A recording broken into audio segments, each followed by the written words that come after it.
Good afternoon, everyone. I'm Tim Richards, Technical Services Manager of the Managing General Agents Association, and on behalf of the MGAA, I'd like to welcome you to our briefing this afternoon.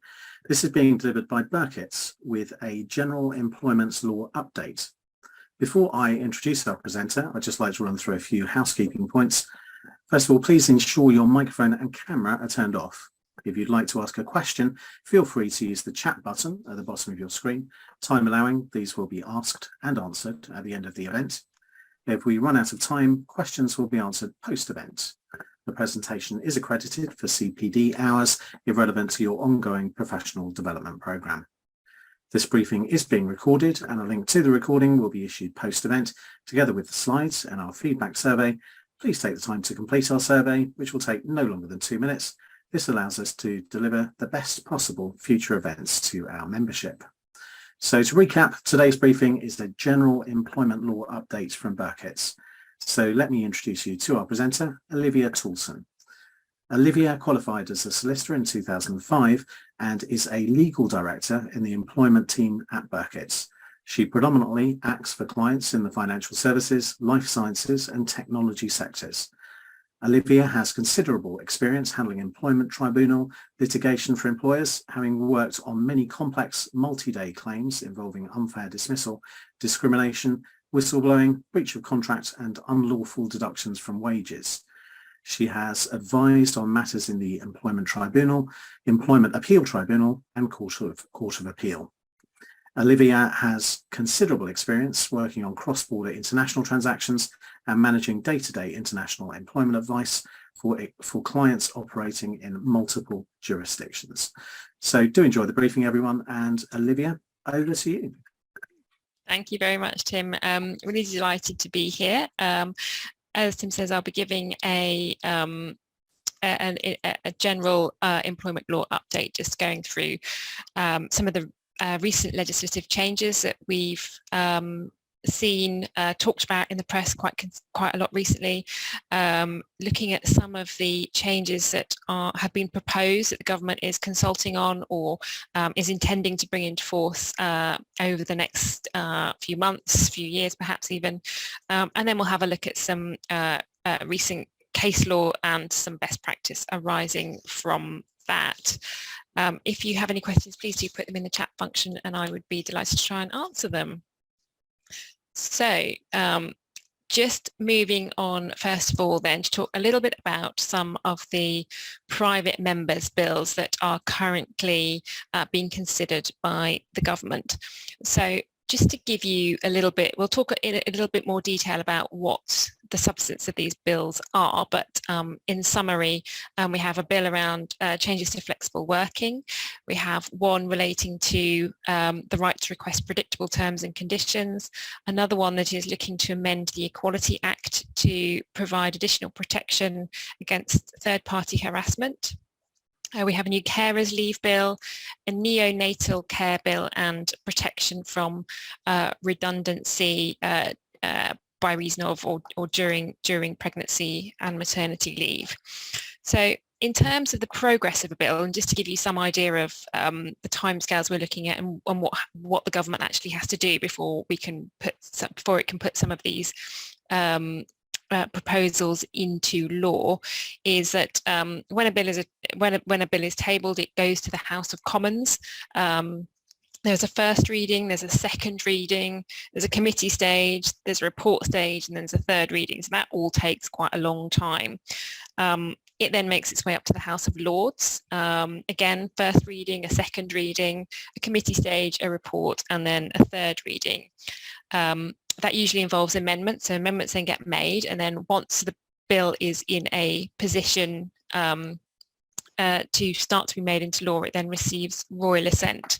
That doesn't mean it's law at that stage. There is often secondary legislation required before that law can actually be brought into place. So you'll see from this table that some are quite a lot further on than others. So the ones that have received royal assent are the ones that are furthest along, whereas ones sort of right at the top, only on their second reading, are going to take a little bit longer. For most of these changes, they are probably not going to be in force until 2024, 2025. and some of them might even be timed out. They're taking so long at the moment to go through Parliament, and the government hasn't committed to any timescales on any of these. So just to go into a little bit more detail about what is actually in the pipeline, what's coming down the line in terms of changes to legislation. So the first is the Workers' Predictable Terms and Conditions Bill. And what this is, the purpose of this bill really is to give individuals who work unpredictable hours, unpredictable days, or rotas, shift patterns, to request a more predictable working pattern.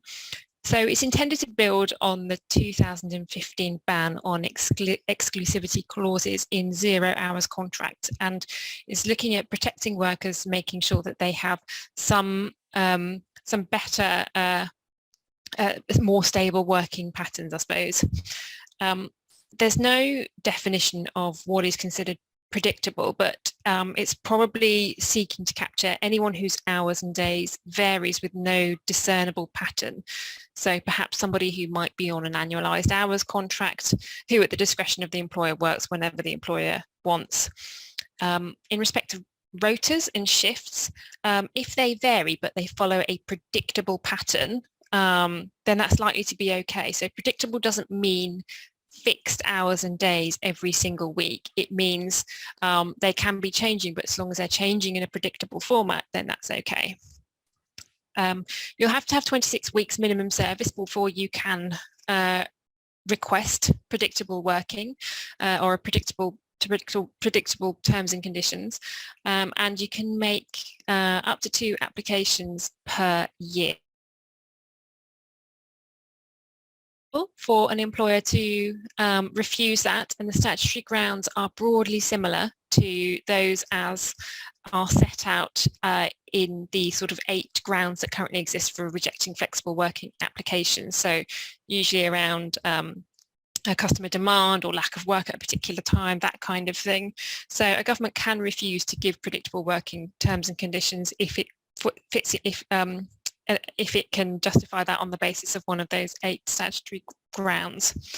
The legislation also allows an individual who is on a fixed term contract of less than 1 year to apply for it to be extended up to 12 months. That doesn't mean, again, that the employer has to agree to that. There can be grounds to reject an application to extend a fixed term contract.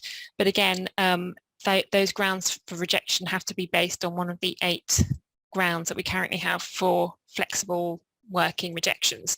So broadly, the grounds, probably lack of work being the most relevant if you're on a fixed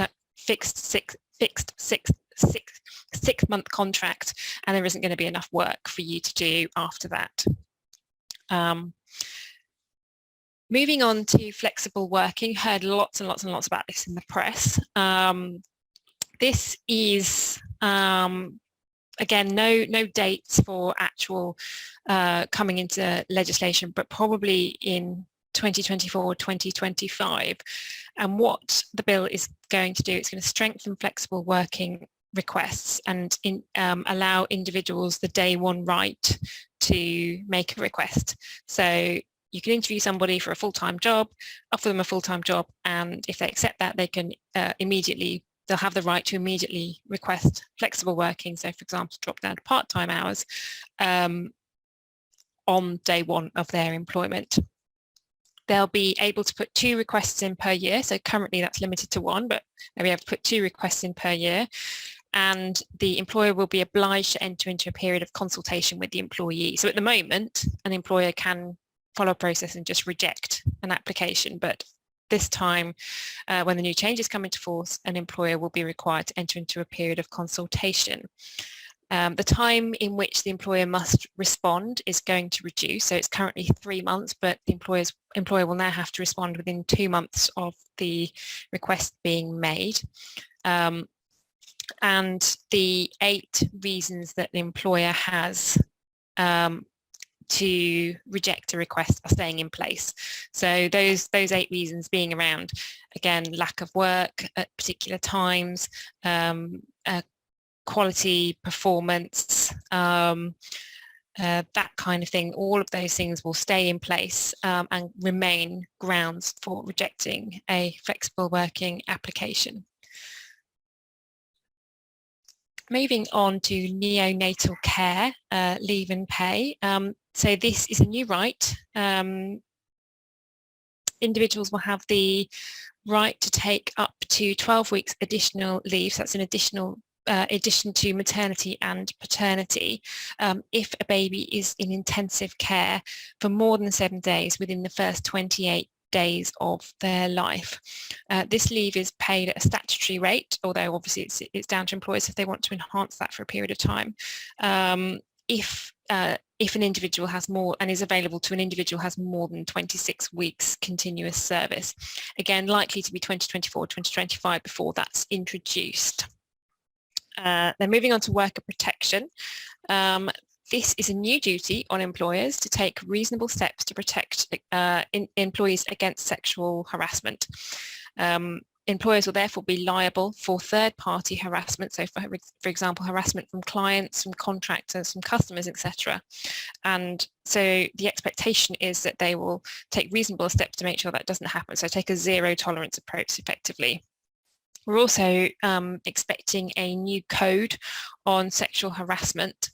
Where an employer has failed in this duty, a tribunal can uplift any compensation awarded in a claim by 25% to reflect this failure to take reasonable steps.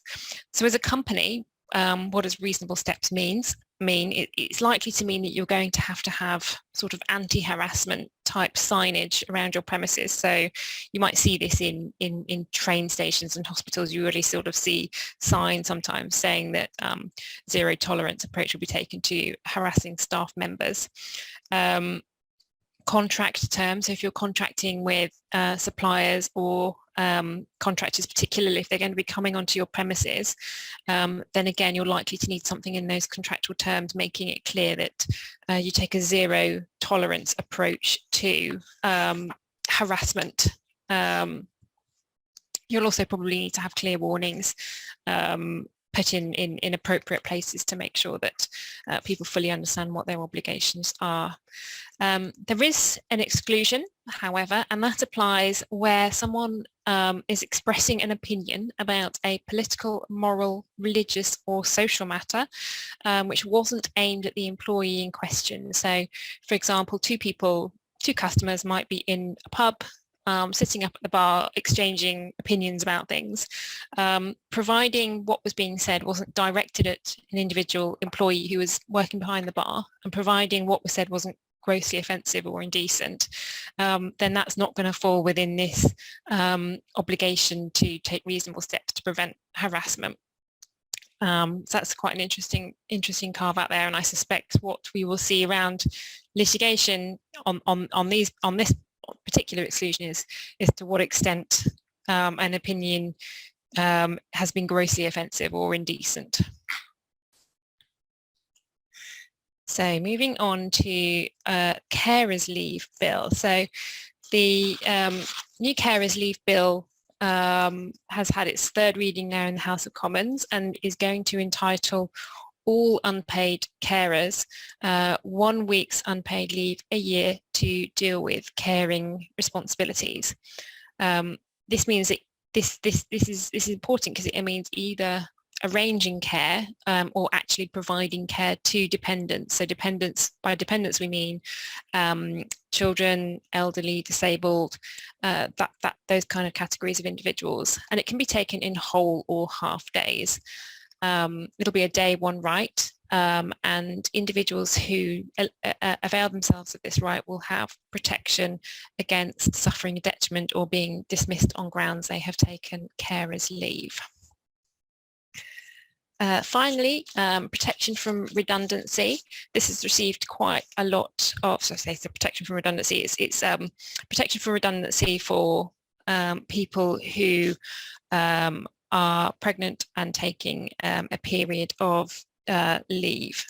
So as the law currently stands, an employer is obliged to look for and, if available, offer alternative employment that is both suitable and appropriate for a woman who is on maternity leave and has been placed at risk of redundancy.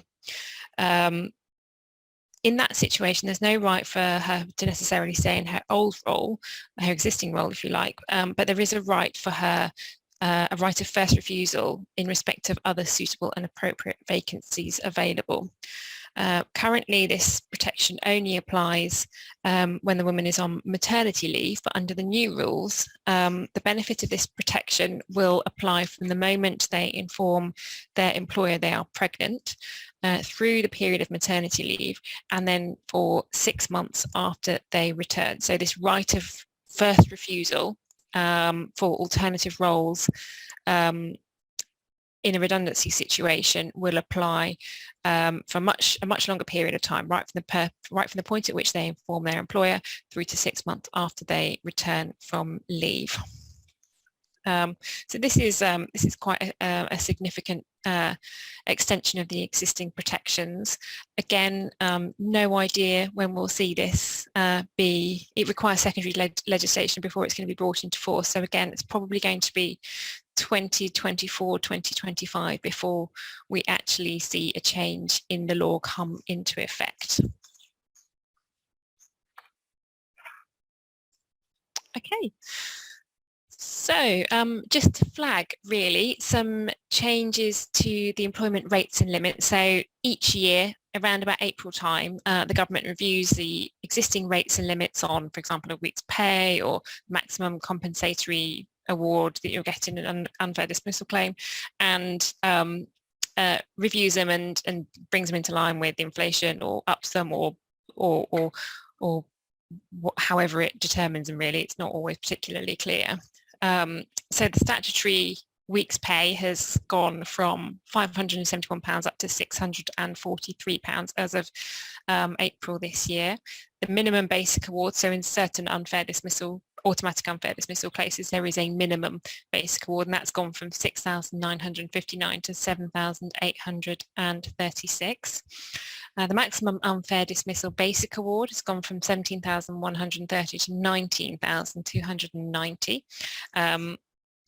The maximum unfair maximum unfair dismissal compensatory award has gone up from £93,878 through to £105,707. And guaranteed pay, so pay for up to 5 days where we've got guaranteed layoffs, has gone from £31 to £35. Some people still say that a lot of those are still too low and really don't reflect the rates of salaries that a lot of people benefit from, but nevertheless they have gone up slightly, so that's of help to individuals bringing those types of claims. So moving on to some of the more recent changes that have come into force following certain high-profile instances of companies doing things that have hit the headlines, and then the government coming under pressure to make sure that things don't happen in quite the same way again, or to review the existing law. So fire and rehire. So we now have a new code of practice on dismissal and re-engagement. It was published earlier this year in January 2023, and basically sets out a new procedure for changing terms and conditions. So just by way of background, fire and rehire hit the headlines last year, mostly as a result of the P&O Ferries case. So you'll probably remember that.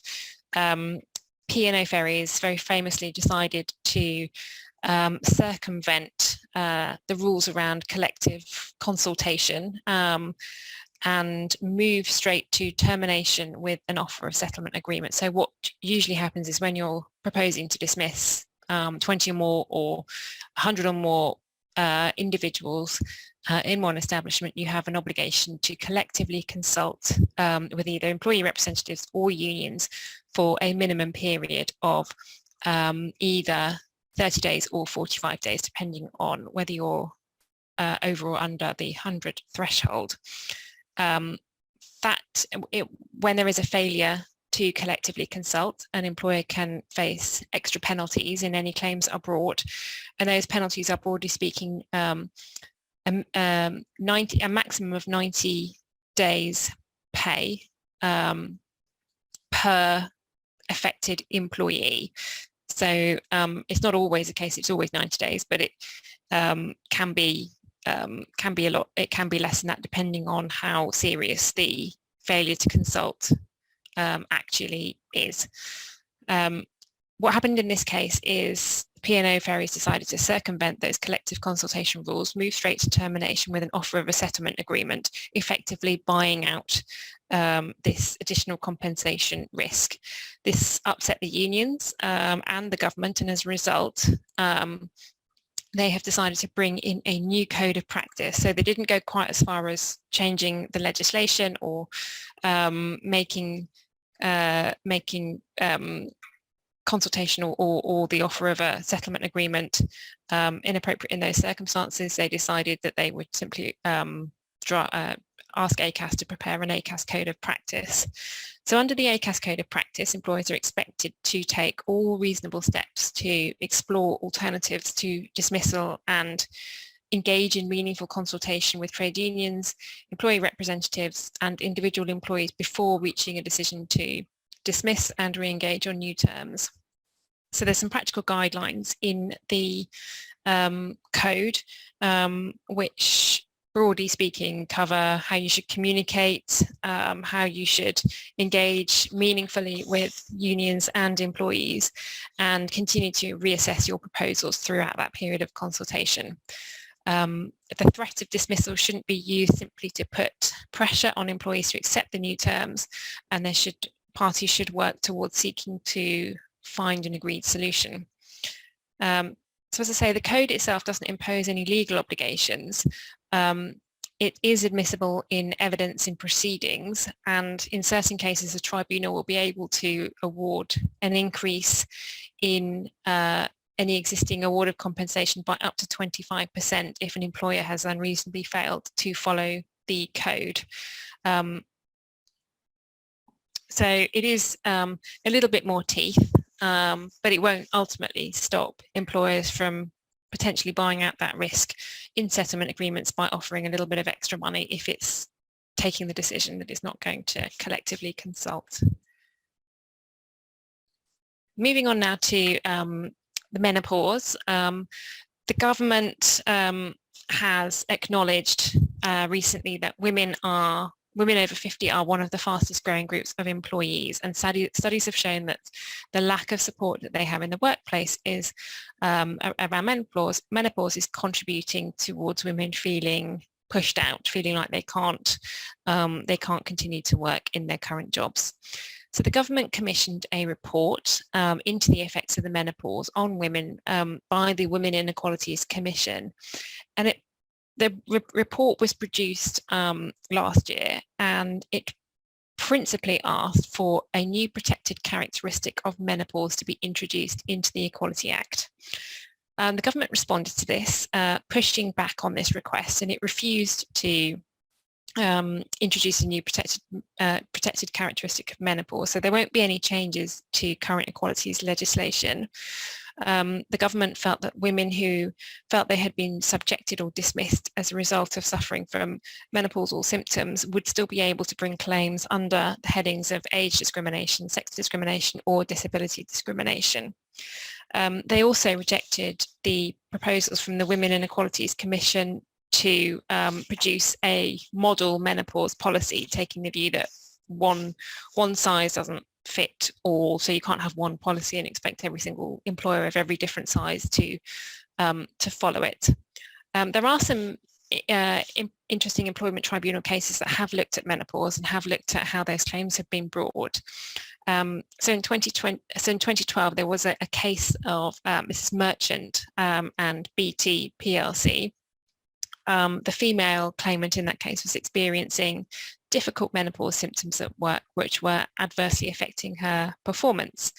She was going through a capability process, and on a final written warning, as she was going through the final stages of that performance process, she produced a letter from her GP which said that she was going through the menopause and that this could cause an impact on her concentration at times, and she was also suffering from stress because she was a carer for 2 family members.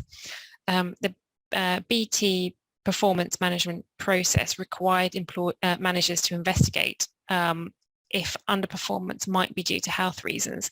However, in this case, the claimant's line manager, who's male, chose not to consider the impact of the menopause and didn't seek further medical opinion or expert opinion. He instead chose to rely on his own experience of the menopause based on his wife's experience. The claimant was therefore dismissed due to poor performance, and she brought tribunal claims for unfair dismissal and sex discrimination.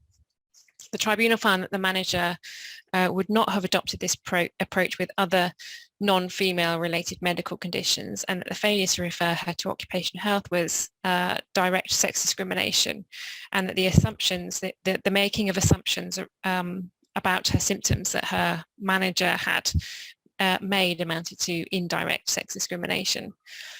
So instead of new legislation being brought into place to deal with protecting women who suffer from symptoms of the menopause, the government is preferring to focus on communicating best practice and encouraging employers to support women in the work, specifically by pointing them towards encouraging employers to make use of existing flexible working rights and look at their own approaches to introducing a policy, training, awareness raising, that kind of thing. The Health and Safety Commission will also and the Human Rights Commission will be pushing for strengthened guidance on how to support employment of disabled people, which will also cover menopausal symptoms as well. So the upshot really of that is that no legislative changes, but lots of encouragement towards better support in the workplace. And that is my experience at the moment, actually, of working with employers on this, is that there is a lot more focus around training, workshop sessions, guidance, that kind of thing to help women who are suffering from those kinds of symptoms. 1 or 2 have looked at doing a menopause policy, but haven't seen so much of that. It is more around sort of guidance and workshops and awareness raising. Moving on to ethnicity pay gap reporting. So for a number of years now, or at least since gender pay reporting came into force, the government has been under pressure to force companies to publish their ethnicity pay gaps. This isn't very straightforward for a number of reasons, mostly because the government has recognised that we can't lump all individuals or people of different ethnic groups into one sort of non-white category, as this won't pick up the various variations between subsets of ethnicity groups. There is also a risk that if we become too granular in the reporting of pay of every ethnicity, we risk breaching GDPR rules and inadvertently disclosing particular individuals' pay.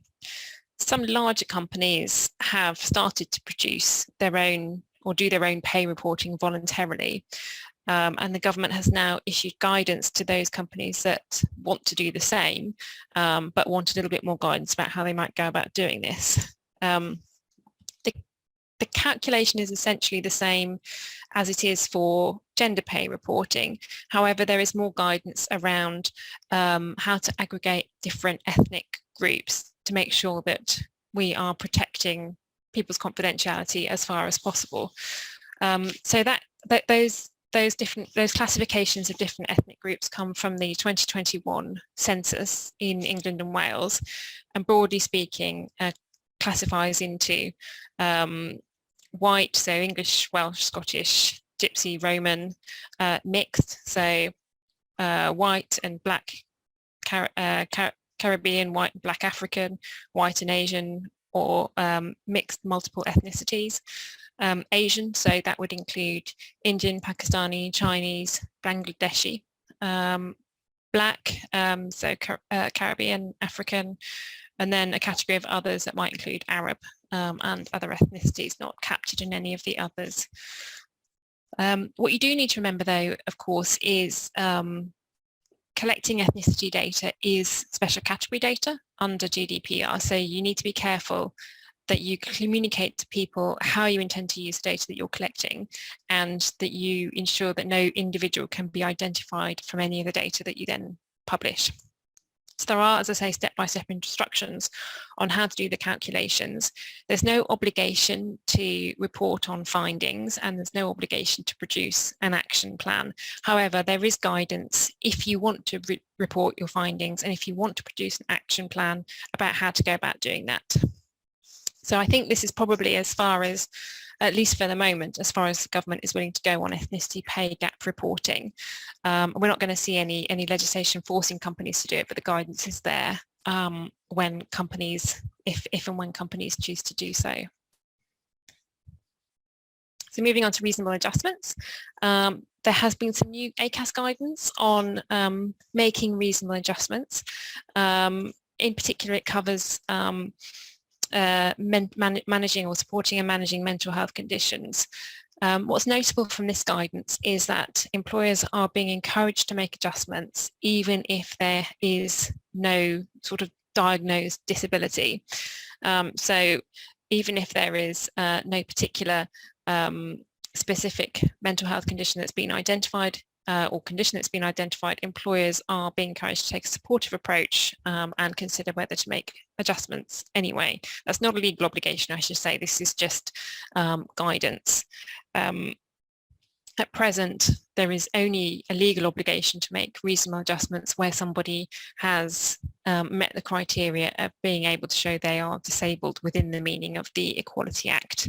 So broadly speaking, that is somebody who has a physical or mental impairment which has an adverse impact on that individual's ability to carry out day-to-day activities, is something more than minor or trivial, and is likely, has lasted or is likely to last 12 months. Employers are being encouraged to think beyond this definition and really about how they can simply be more accommodating. So lots of guidance in this new document about what can be done to support people who have particular mental health challenges. So that could be reviewing tasks or deadlines to help somebody have a reasonable workload while managing their mental health, agreeing preferred communication methods to help reduce anxiety. So for example, avoiding spontaneous phone calls, only having pre-arranged ones, relocating somebody's workspace to a quieter area to reduce sensory demands, providing reserved parking to reduce the stress of commuting, and then policy changes such as offering paid time off for someone to attend appointments in work time, being flexible with trigger points for absence, so someone's not disadvantaged by taking absence when they are unwell. As I say, this is not legal requirement, and it's not, there aren't any particular penalties for failing to follow this guidance, but it is there in the event employers do want to look at how to make adjustments and want some ideas for doing so.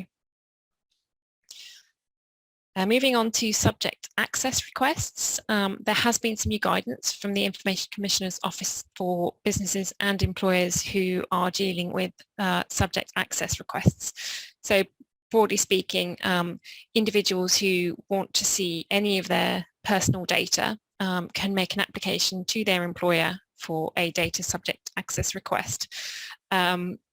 It doesn't, the application itself, I call it, that's probably a bit misleading. The request itself can be submitted verbally, so you don't actually have to write anything down at all, or it can be in writing. It can be via a text message or a Slack message.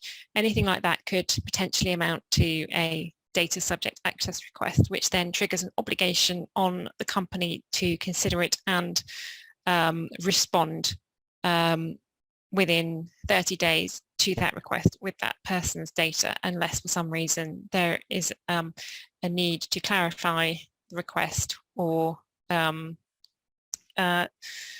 it down somewhat so as to stop the clock whilst the parties agree the scope of what is actually being asked for.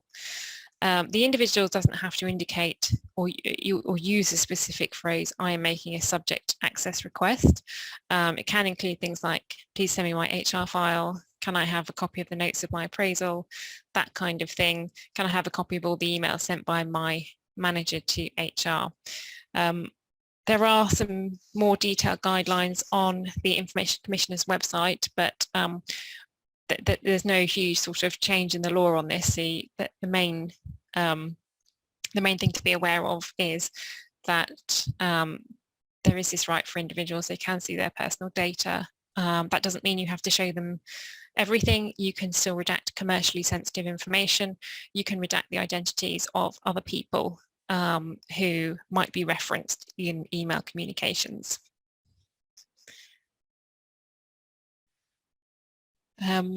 Changes to non-compete clauses. So this has sort of, the government has been toying with this idea really for a few years now. It did launch a consultation back in, I think it was 2016, looking at the use of non-compete clauses, but decided at the end of it not to make any changes at all. In 2020, it decided to relaunch a new consultation on the same topic, asking for views on changes to use of restrictive covenants. So there's been quite a lot in the press about this recently, because the government has now come out and said that it is going to limit the use of non-compete clauses. So the thinking behind this is the government wants to stamp out what it considers to be anti-competitive behaviours and encourage more startups and more entrepreneurial behaviour. They've looked at what other countries do abroad and has now come back and said it plans to limit non-competes in employment contracts to a maximum of 3 months. There doesn't seem to be any plans to limit non-solicitation clauses, and there does being allowed in documents such as settlement agreements or share purchase agreements, partnership agreements, or as part of long-term incentive plans. So we might see employees entering into parallel partnership and employment contracts, and we could see different sets of non-competes. It's unclear at the moment to what extent they will be able to be included in LTIPs and other share and incentive plans. The government is silent on some of these things at the moment. So we hope to see a little bit more in future when the government is ready to bring this into legislation. So in respect of non-competes, at the moment it's unclear whether 3 months will be, as at the moment, you have to justify any length of a non-compete. You have to show that you have a legitimate interest to protect and that you've gone no further in the necessary to do so. So we don't know if a 3-month non-compete is automatically going to be enforceable, or whether you've still got to go through that process of showing that you have a legitimate interest to protect and that 3 months is reasonable. So in respect of current non-competes that are in employment contracts, we expect the legislation, when it does come into force, to be retrospective.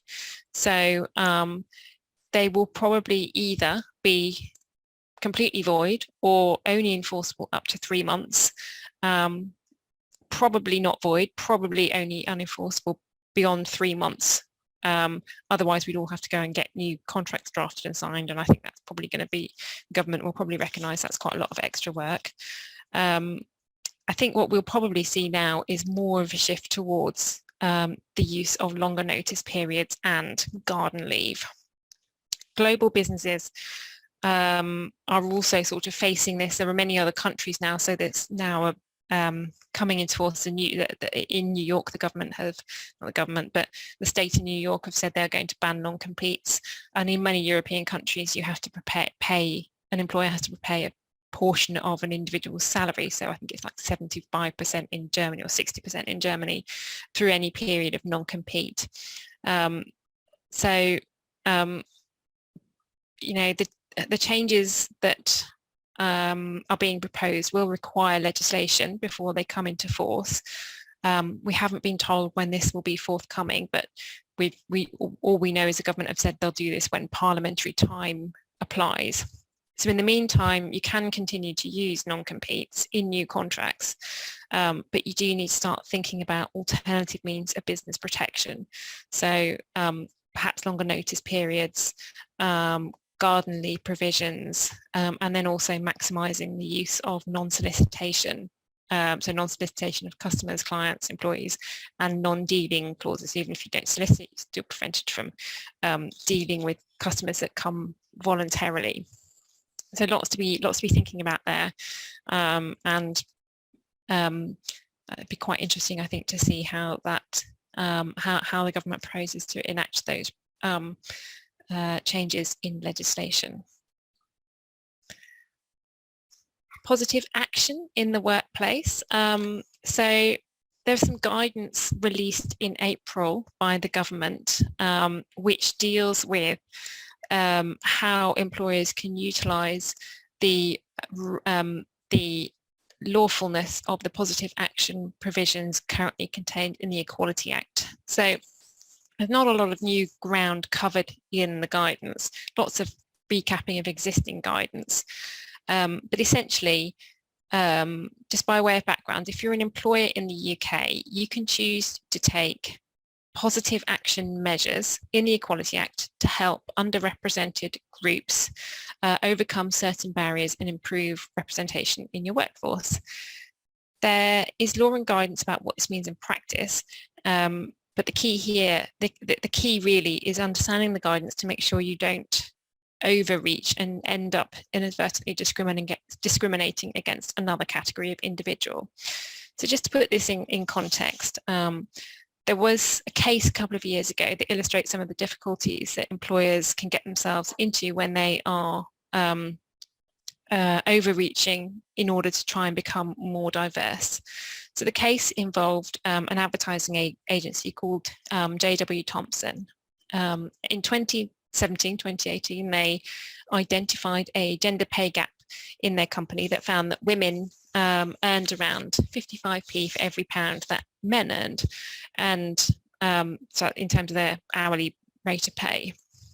Not long after this, the business held a conference and a talk was given by the creative director, who was appointed to help the agency lose its sort of boys club reputation, if you like. In the talk that she was giving, she said the phrase, "One thing we can all agree on is that the reputation of the company as being full of white, British, privileged men has to be obliterated." And her comment was made alongside a slide that was up in the conference saying that white British men created traditional white British men with a sort of appeared crossed out next to the word obliterated on the slide. The gender pay gap figures were described in the talk as being horrible and embarrassing. The talk went on to explain how the firm was actively recruiting in taking steps to recruit fresh female talent, and that it was vital that we do what it takes, and again the phrase was used, vital that we do what it takes to ensure these women remain in the business and rise to the top. 2 days later, one of the men who brought a tribunal claim and was at the conference wrote an email saying he found the intention to obliterate the business of white middle-class men concerning. The following week, two of the creative directors and 3 senior creatives were selected for redundancy. Their employment was terminated by reason of redundancy, and 2 of the males involved brought tribunal claims complaining of sex discrimination and unfair dismissal.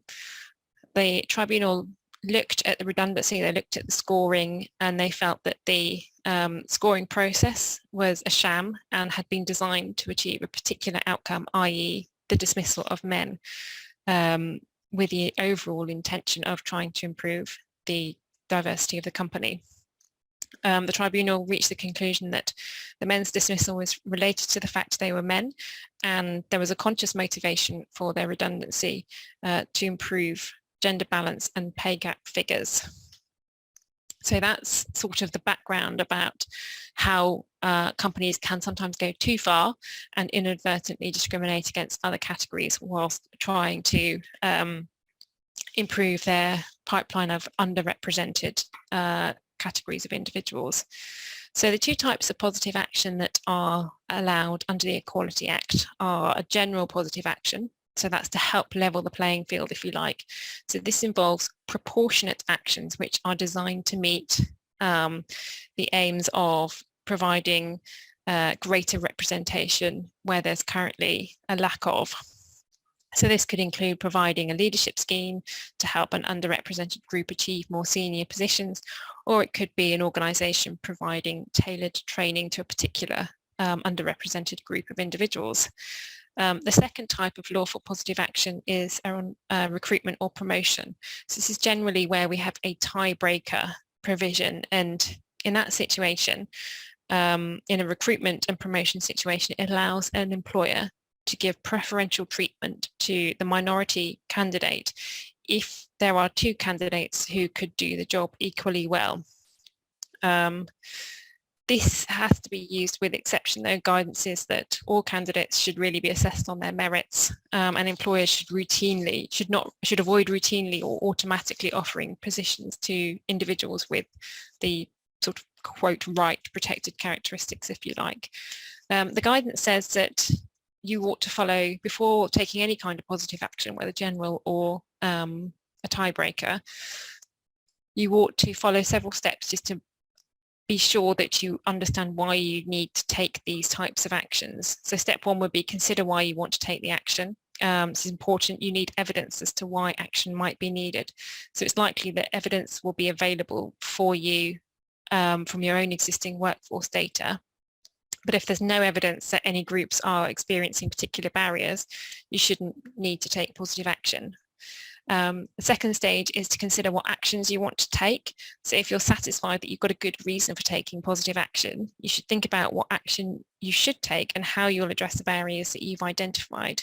So when thinking about actions, you should consider whether they are proportionate to addressing the problems that you have identified. And then step three, consider how you will take action. So put in place a timeline and think about how long you need to take those actions for.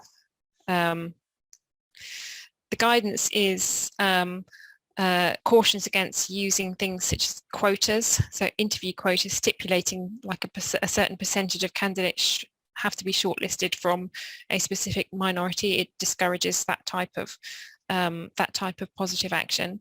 Reserving places for people from certain protected groups could constitute direct discrimination. And intersectionality, so when taking an intersectional approach, employers should consider positive action criteria against each characteristic in separate exercises. So moving on now to a case that was under the senior manager and certification regime, so specific to financial services companies that are regulated by the PRA or the FCA and who have to comply with senior managers and certification rules, and in particular this case focuses on one of the conduct rules. It's interesting really because we don't have that many cases. It's one of the first that has looked at breach of the conduct rules and how the regulators have interpreted what a breach looks like and the level of fine that should be imposed.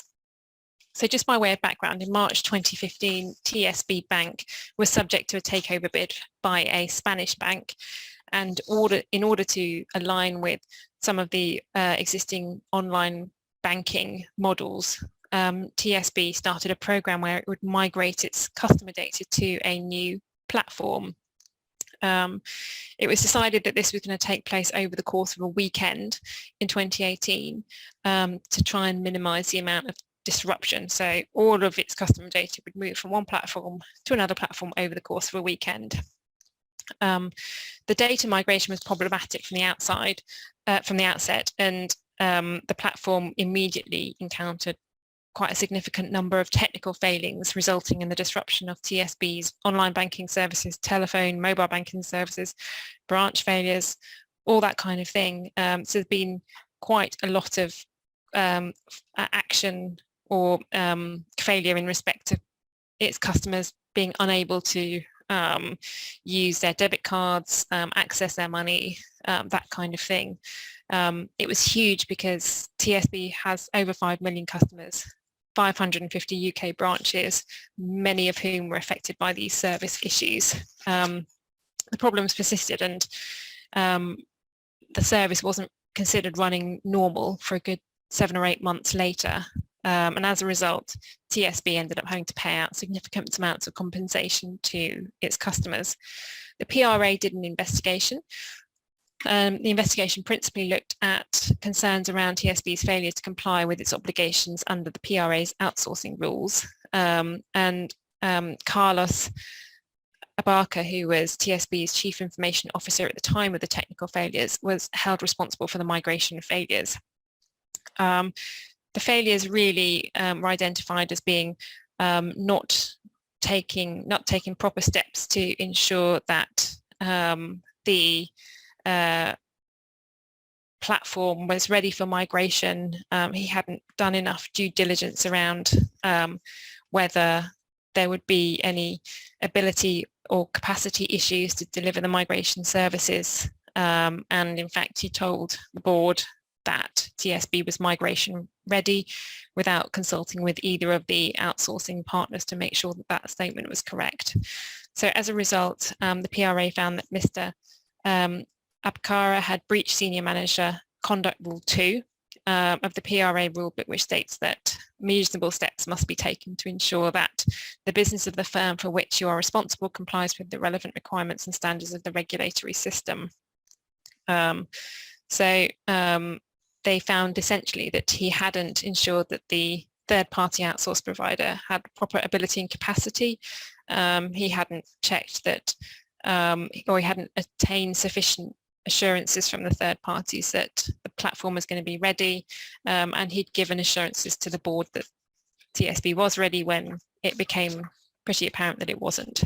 So a fine was issued by the PRA to the former Chief Information Officer of £116,000, which was reduced by about 30% for settlement, early settlement.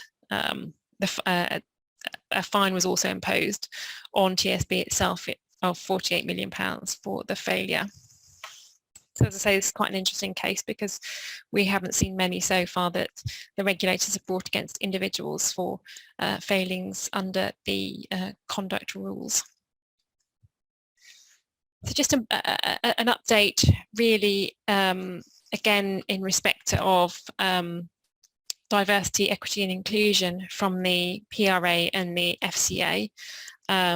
Some of you who work in that side of the industry may well be aware that the government, that the regulators issued a discussion paper back in 2021 seeking views on how to drive equality and diversity change within the industry.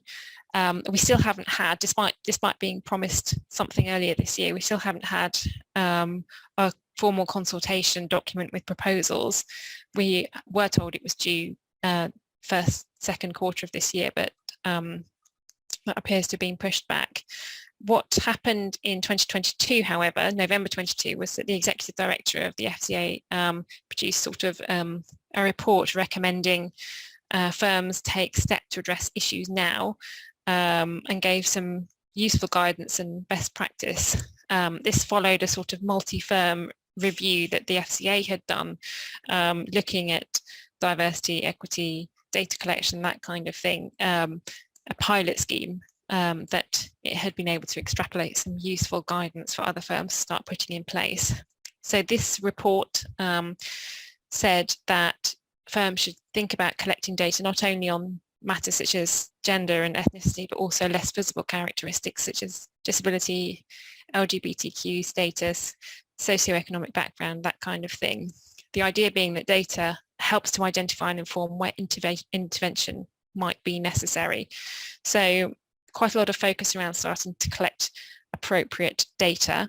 In our experience, the best data collection projects are ones where there is an individual, a senior sponsor, if you like, who has been appointed to explain why data collection is so important, try and get the workforce to really engage in the process, how the firm intends to use the data, and why collecting it will help improve things in the long run.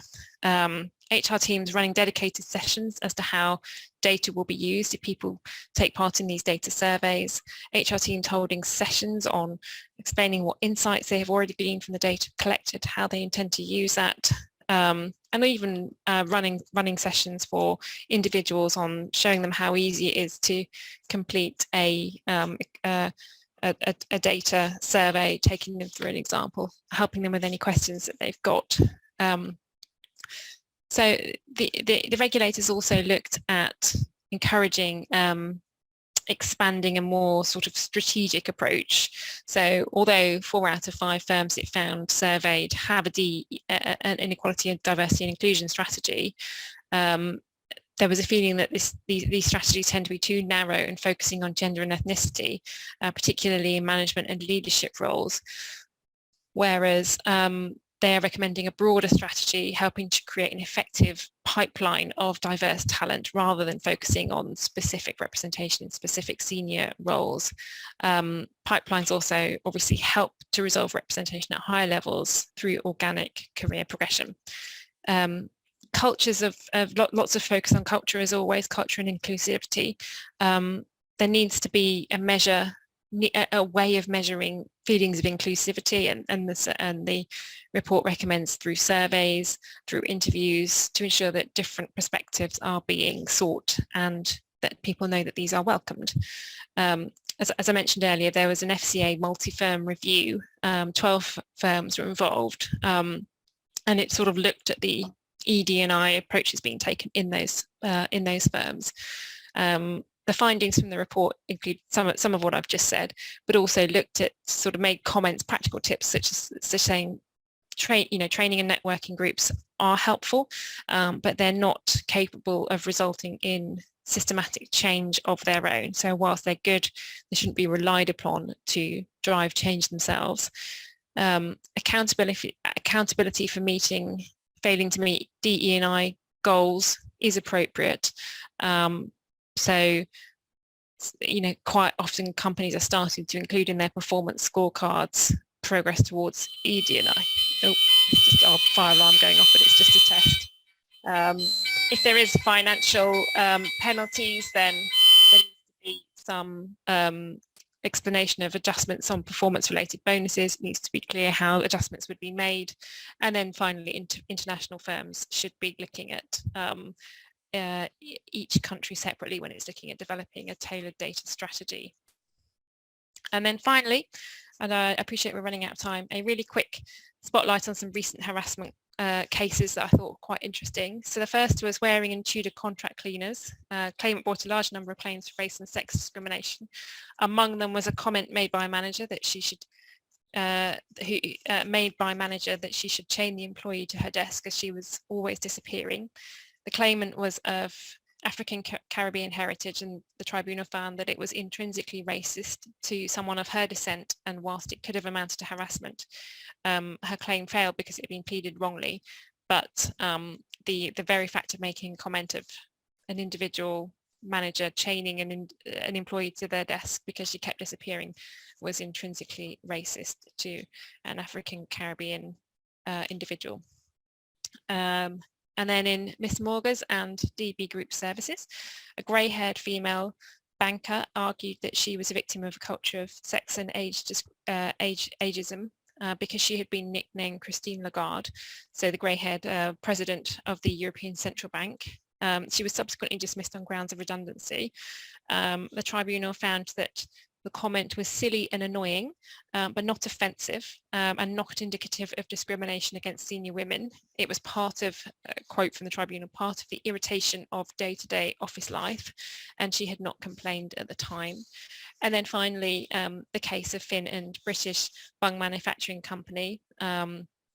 a man was involved in an altercation with another individual and called a bald CUNT. He complained about this, and this was held to be discrimination on grounds of sex, as the tribunal found that baldness was more likely to affect men than it was women. He brought his claim on the basis that he was discriminated on the grounds of being a man. So, appreciate we have gone right up to the wire and slightly beyond it, but just to summarise our objectives for today. So the session was around recent legislative changes, looking at some of those, looking at some of the potential changes to employment law coming through the consultation, and just looking at some recent case law arising from that. So, I hope you found that useful. Lots to take on board, I'm sure, but I'm very happy to take any questions that you might have for those that are still able to stay around for a bit longer. Thanks, Olivia. I think unfortunately we are out of time, but if you wouldn't mind moving forward just to your contact details slide. Sure. And then if anybody does have any questions, do feel free to contact Olivia directly on those details so you can see that. Please do, yeah. My email is up on the screen now, so please do make a note of it. I'm really happy to speak to anybody about any employment related matters, but anything in particular that's come out from the session today. Terrific. Thanks very much, Olivia. Fascinating presentation, so really appreciated that. Just a reminder to everyone that the MGAA's annual conference is on the 6th of July, so a week today, at Old Billingsgate with the theme of Community in Action. Do see our website for full details. Thanks to all of you for joining us. Please don't forget to provide your feedback and look out for forthcoming MGAA events. Do hope you all have a good afternoon, and thanks again for joining us, and see you all soon. And thanks once again, Olivia. Thank you very much.